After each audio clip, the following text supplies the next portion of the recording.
Bahagian menyediakan di JPM adalah suatu bahagian yang amat sensitif, khususnya bahagian yang melibatkan organisasi perisikan luar negara.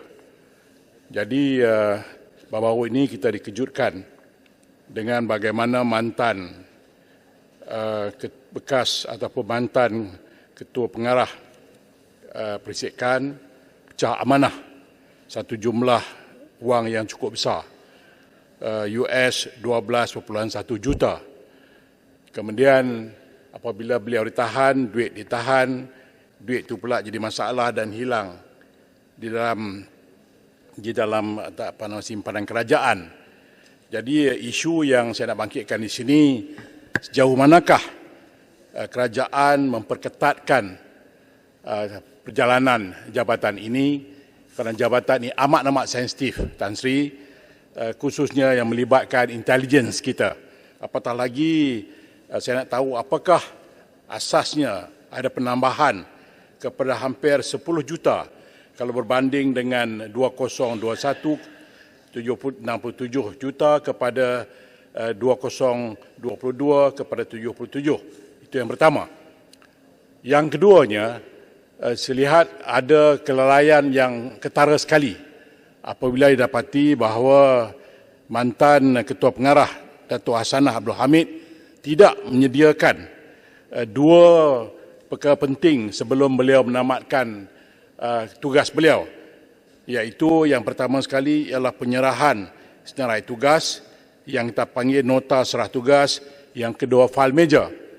Bagaimana mungkin pegawai tinggi kerajaan yang melepaskan jawatan atau berpindah ke jawatan tidak menyediakan dua dokumen penting ini? Sudah tentu amat mengejutkan lagi, apatah lagi daripada agensi penyidikan yang saya sebutkan tadi. Jadi kita perlu jawapan apakah yang berlaku sebenarnya dalam unit ini, kerana ianya melibatkan keselamatan negara. Isu yang kedua ialah yang saya nak bangkitkan 05000, khususnya 050200, Pusat Governance, Integriti dan Anti Rasuah Nasional. Seperti yang semua sedia maklum, satu kajian pernah dilakukan di satu universiti di kalangan 1,000 orang pelajar-pelajar universiti, dan 16% daripada pelajar-pelajar universiti itu mengatakan mereka sanggup menerima sekiranya rasuah diberikan kepada mereka, manakala 18.5% pula mengatakan sanggup memberi rasuah kepada mereka yang meminta rasuah untuk melepaskan mereka dalam suatu keadaan yang memberikan advantage kepada mereka. Bayangkan Tan Sri Pengerusi, pelajar ini akan masuk ke dalam lapangan sebagai pejabat awam ataupun sebagai korporat, sebagai ahli penjagaan, tetapi sanggup memberi atau menerima rasuah.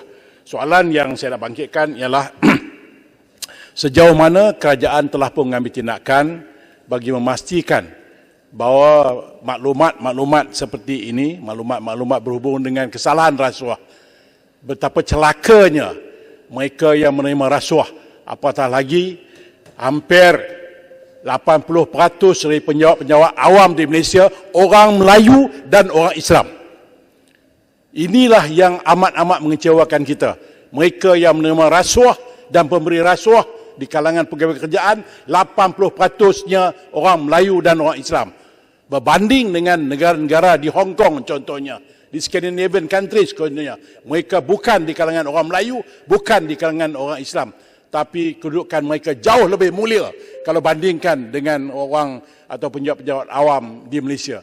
Jadi saya nak tanya, adakah hal-hal yang berhubung dengan rasuah ini telah pun diturunkan ilmunya, masalahnya, kecelakaannya mereka yang menerima dan memberi rasuah ini ke sekolah-sekolah?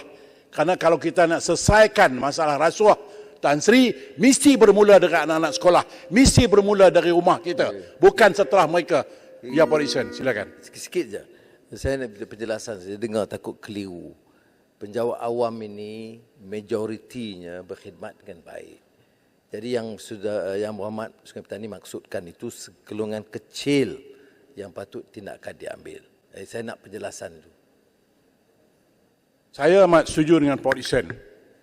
Segelintir kecil yang mereka yang terlibat dalam rasuah ini telah pun mencemarkan nama baik dan kedudukan penjawat-penjawat awam.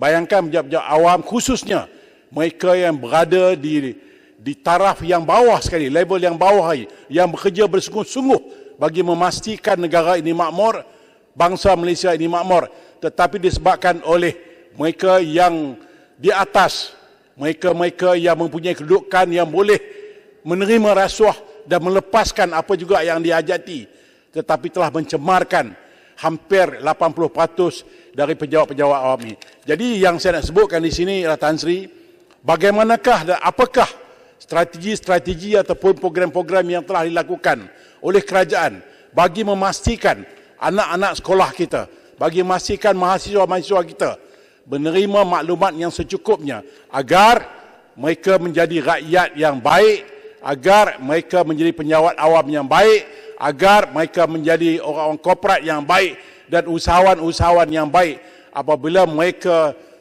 berada dalam lapangan dan juga dalam perkhidmatan awam. Jadi saya minta penjelasan apakah yang telah dilakukan bagi memastikan semua ilmu-ilmu, semua maklumat-maklumat dan semua apa yang telah berlaku pada negara ini diperturunkan bukan saja di peringkat universiti tetapi juga ke peringkat sekolah-sekolah. Dan terakhir sekali Tan Sri ialah apakah kerajaan telah menempatkan pegawai-pegawai SPRM ini ke semua agensi-agensi bukan saja di federal tetapi juga di state-state, di negeri-negeri, supaya rasuah ini mesti kita perangi habis-habisan bukan saja di kalangan penjawat-penjawat awam tetapi juga mereka yang terlibat dalam politik. Terima kasih Tan Sri.